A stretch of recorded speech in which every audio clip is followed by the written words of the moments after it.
Welcome to The Ripple, where extraordinary women executives share their turning points, growing pains, breakthroughs, and triumphs to help you show up with confidence. I'm your host, Ashley Lobbs, and today we're joined by the mindful Ejieme Eromosele, the General Manager of Europe, the Middle East, and Africa for Quiq. Previously, she was the Managing Director of Customer Experience at the New York Times and a management consultant at Accenture and PwC. Ejieme is also the founder of Success in Black, a community for professionals in customer success, and she sits on the board of the Conversational Design Institute Foundation. Today, she joins us to talk about what it means to create opportunity. Thank you so much for joining us on The Ripple. We're so glad to chat with you today. Thanks so much for having me, Ashley. Great to be here. Absolutely. I would love to start by just hearing a little bit about the work that you're doing and what you love about it. I wear many different hats. One of those hats is running a community called Success in Black. So, as a customer led growth leader and a customer success practitioner, I was very excited to be able to support a diverse set of professionals on their customer success journey, whether they were looking to transition into this amazing work or whether they were already in customer success and looking to elevate their careers. So, I founded Success in Black in the summer of 2020 to create a platform to advocate and elevate diverse voices in customer success. And the first activation of that is to empower Black talent and Black voices in customer success. So that's something I'm really passionate about. And the other work that I do is in a go to market leadership role. So I am the GM of EMEA for a customer centric AI platform called Quiq, and I'm here now based in London to help grow our book of business in this region. So amazing. Well, I think that forming a community in 2020 is such a vibe. We all needed that so much. I'm sure that your community was just so glad to have those connections. And I think that forming a community, the kind of dedication it takes to form something like that, it doesn't come out of nowhere. So I'm curious, what was your personal experience that led you to believe this was a thing that was missing? If you remember the context of the summer of 2020, it was obviously during COVID, but there was also the Black Lives Matter movement that was happening. Hmm. And so many of my acquaintances and colleagues in the customer success community said, we really want to give back in a way that feels natural to us, and that's within the customer success domain. Do you know of any other communities or any other channels that I could help Black talent in this way? And the short answer was no. So I felt a sort of responsibility if I see a gap in something that could exist to help other people. I wanted to create that. So I was already impassioned that this would be something that would help people because as a Black woman who was new to tech, new to customer experience, so many people helped me in my journey. And so I wanted to give back in that way as well. That's beautiful. What do you think that you've gotten out of it in the time that this community's been going on the last 4 years? Friendship, inspiration, energy. So we've got almost 550 members in our Slack community, but we've got over 3,000 advocates and followers on our different social media platforms. We primarily show up on LinkedIn. And so I've made great friends out of community members and also great friends out of the people that support our mission who might not, look like us.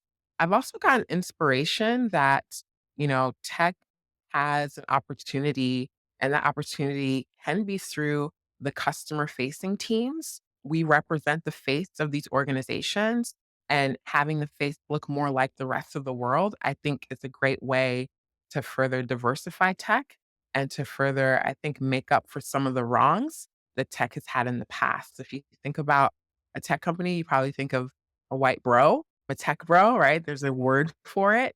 And I'm excited and inspired to see that platforms like Success in Black can start to change the face of what tech looks like. Absolutely. I know that when we featured you on the Wednesday Women page a while back, this was something you were talking about then as well, seeing inclusion as a business strategy, seeing diversity in customer experience and customer success as a business strategy for success. And I think that we've been having the conversation about diversity, equity, and inclusion long enough that many of us, just kind of accept that on the face of it, that we hear that we're like, yeah, that makes sense. I buy that. That checks out. We should do that. We should do more Mhm. of that. But I would love to dig into that a little bit more with you. Why do you think that it's so important for the face of customer experience and success to look like the customer base?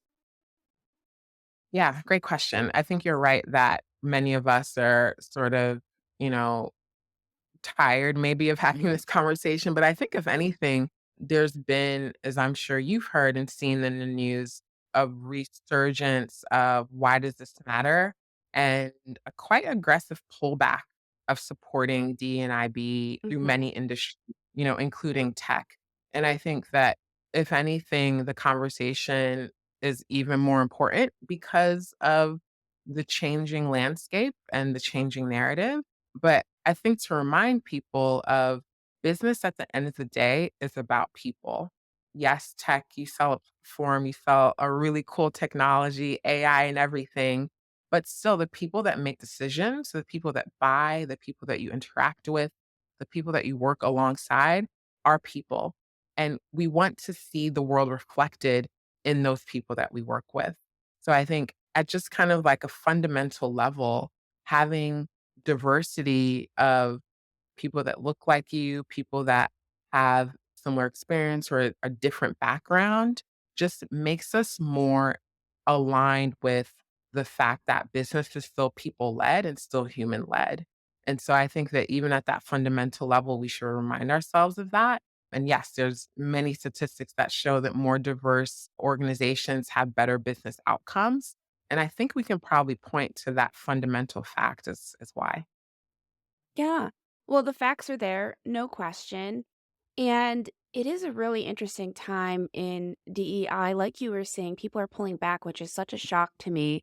I Yeah. was just talking to a chief diversity officer for a governmental organization here in Seattle, and she was talking about how her organization is less about long-term programs and more about short-term advocacy and just like teaching other people to do Mhm. the work, teaching other people how to think in more inclusive ways because they're worried that at any point their entire team's just going to, have to shut their doors and go away. It's a real problem. And I think something you mentioned about the community that you developed, also Mhm. creating more advocates is so important because it's not only the color of your skin that determines whether you can be inclusive or not, right? That's an Right. attitude, those are values. It's really important to have that allyship everywhere. What's so exciting about everything that you're talking about is about creating opportunity and Mhm. creating opportunity for so many people not only to get jobs and do this kind of work, but also to find camaraderie and support in each other. Something I talk about a lot with the women leaders that I work with, and probably a few times on this show already, is how, the farther you get into your career, often you're the only person in the room. You're the only woman in the room. You're the only person of color in the room. Yeah. And that can feel like a really lonely place. So having the support of people who aren't in the room with you physically, but who have been in that room is so important. And I'm curious how those kinds of relationships, that kind of community support opportunity has been created for you. Yeah, great question. I think when we talk about opportunities, we often focus on the people in positions of power that can open those doors for us, pull up a seat at the table for us to join in on. And while it's true that these individuals, play a significant role in shaping our past, I also just wanted to call out that it's crucial to also consider the agency that we have in creating these opportunities for ourselves, right? Like Mhm. we have to show up and do the work. So, you know, opportunities aren't just handed out, they're cultivated. Right. And so, when I think of the opportunity that comes to mind for me, and, we were talking about me being in London and me having this GM role, that's exactly how I think about how I got into that position. So, my CEO, we were thinking about expanding into Europe, and he asked me to lead this effort. Right. So, it was an opportunity that he handed to me, but it was one that I had been cultivating and had been developing as part of my leadership journey. So, when I think of we talked about allies, we talked about a broader set of community advocates. You know, this really hits home to me for having a boss and a leader who, saw that talent in me and saw the work that I had been doing. And, years of preparation culminated into him thinking that I could do a good job. Like, it felt great, right? But I also want to point out that, like, right place and right time also contributes, and the aspect of serendipity, all of those things play into those opportunities that we find ourselves in that can kind of propel our journeys, you know get us access to the right types of resources that we need to advance, professionally and also personally. Absolutely. It is so powerful to think about opportunity as something that's cultivated. It's not just Mhm. given to you. It doesn't just appear out of nowhere. It's something that you're planting seeds and watering and nurturing for a long time before it actually turns into something you can harvest, right? Absolutely. Yeah. Yeah, I mean, when you think about allies, like 100%, they're great. We need them because they're oftentimes in positions of power and have access to resources that we might not always have. But once that opportunity is presented to you, you have to deliver, right? So you have to be ready to, utilize all of the work that you've been building and all of the skills that you've been developing and the talent you've been developing to actually deliver. So we have to definitely see the agency and see that within ourselves as those opportunities are presented to us as well. Was that ever a struggle for you when you were coming up in your career and those opportunities were presenting themselves, or maybe you were really wanting those opportunities to present themselves? Was it difficult to see it that way? Yeah, I think, there were a few situations where I feel like I maybe got passed over. Maybe I wasn't seen as ready to take on the next new thing. But I think we all experience that, right? And in some ways, maybe I wasn't, right? I'm a big believer in right place, right time, and things happen for a reason. And so I'm glad that the opportunities still have come. And I guess that's the insight too, is that even if maybe one door closes, as they say, another one opens.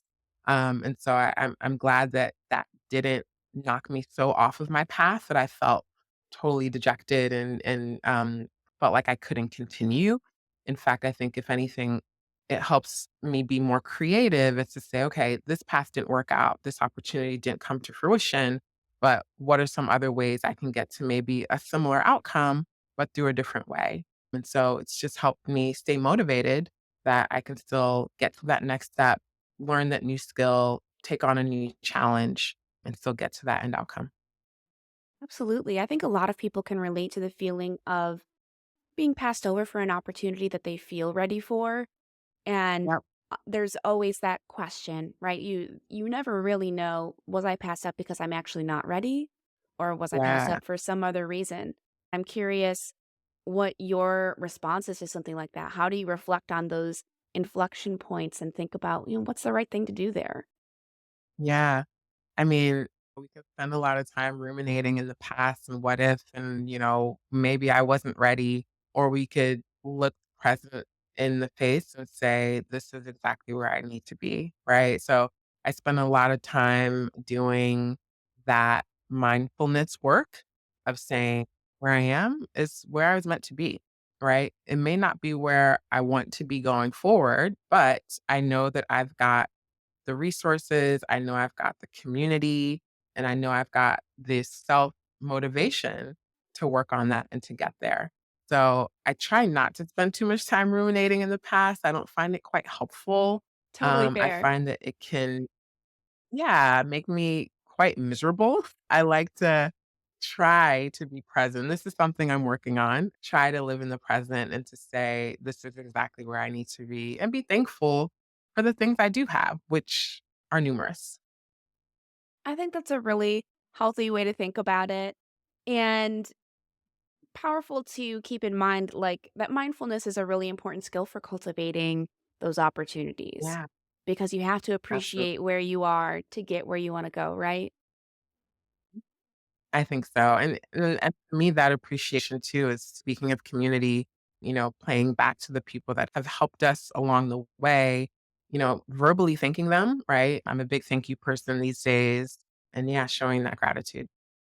Yeah, absolutely. Well, and having the right support system when you're in the middle of that journey is so important. Having Mhm. people who are going to support you, help you appreciate where you are now, not having a bunch of naysayers behind you, right?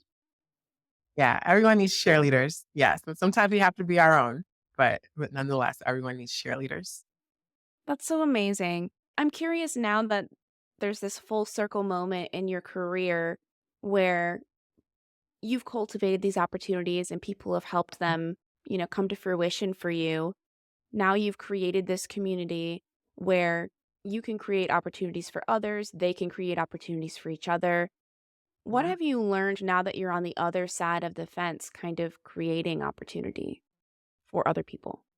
Well, it's still a journey, but I would say what I learned is that speak what you desire outwardly, even if you don't know exactly what that is yet. I am working on this as we speak of, daydreaming of like what's possible and what are the types of things that I really enjoy doing and how I really enjoy spending my time verbalizing that to folks that you meet and just putting it out there. Because I think that when you, one, limit yourself to what's possible, and when others don't know that that's even maybe a desire or an intention of yours, they can't know when to offer it up to you. That's the one learning I would say, because the opportunities that I found myself in and maybe I've been able to present to others were those that I didn't think were available and those that maybe those on the receiving end didn't think were available either. So I think it's just doing some of the internal work to think big and to articulate some of those goals and some of those desires to others that you meet. That's a really great piece of advice. I mean, this is something that resonates with me. I'm sure it resonates with so many of our listeners. That feeling of not wanting to say what you're thinking about until you're ready to Mm, commit to it, or until you think someone can connect you with that opportunity, or whatever it is that's holding you back from yeah, saying it. There's a reason you're not saying it yet, but you never know when the right time is, and you're your own biggest obstacle when you're not making that desire known. that's right. And even if you're still working through it, but like aligning on like, this is what I really enjoy doing. Right? Like, what are those times during your day where you feel like you're in flow or you feel like energized and motivated? Like, what's happening during those periods, right? Even sharing that when you meet someone, say, I really like when I'm, helping a customer strategize the challenge that they have. I really like when I'm presenting back some success stories of like when we've really been able to help someone achieve this challenge. So, yeah, even aligning on like, yeah, what is it that you enjoy doing and communicating that I think can help people maybe connect some of those dots that you're not able to connect yourself. Absolutely. Was there a time in particular you can think of where you just made something Yep. known and it happened? Yeah, so when I left or I was thinking about leaving the New York Times, actually my first tech role, I knew I wanted to get into tech, but I didn't know where I wanted to land. I didn't know the type of job I wanted to do. But when I was talking to a few mentors, I listed a few things that I really enjoyed doing. I didn't want to go back to consulting, but I enjoyed the aspect of helping large organizations with customer experience challenges. I knew I didn't want to go to a super large company because I knew I enjoyed having my work be very meaningful and highly impactful. I knew I still loved to manage people. So I started articulating more of the things I really enjoyed about the work that I've done in my career. And a few mentors actually were the ones that suggested customer success. I'd never even heard of it. And they're like, why? you think about being a customer success leader?" And I was like, "What's that?" And I read a few job descriptions. I read the book on customer success, and I was like, "This is it." Like, I didn't even know this is what I wanted. And just by articulating some of what I enjoyed doing, someone else was able to see that for me. So that's a really clear example of how that's helped me in the past. It's so amazing when all someone has to do is introduce you to a piece of vocabulary and your whole life has Like, changed. totally went down this hole, and 6.5 years later, I'm still in customer success. Boy, thank goodness for that person, right? Yes, It yes, they was were probably so clear to them. yes, and not so much to me, but it became clear. Well, hopefully for all of our listeners, you have that moment where you just start putting it out into the world and someone's like, "Oh yeah, you're just talking about this." And there you are, problem solved, life changed forever. But I love that. Well, thank you so much for sharing your story with us and for one sharing this wonderful community that you're part of. I'm sure a lot of people who are listening are interested in something like that, so it's great to know that they are not alone in their customer success journey either. But yeah, also so wonderful to learn from you about opportunity and a different way of thinking about it. absolutely. I'm glad I was able to share, and hopefully some nuggets resonated. Oh, they definitely did. I'm going to be thinking about this conversation all week. I already know it.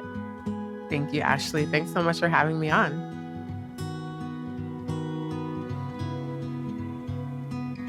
Before we end the episode, we want to take just a moment to reflect with you, our motivated listeners, about what Ejime's story means to you. Are you seeking opportunities you haven't spoken up about? And what can you do to continue cultivating the opportunities that you want most?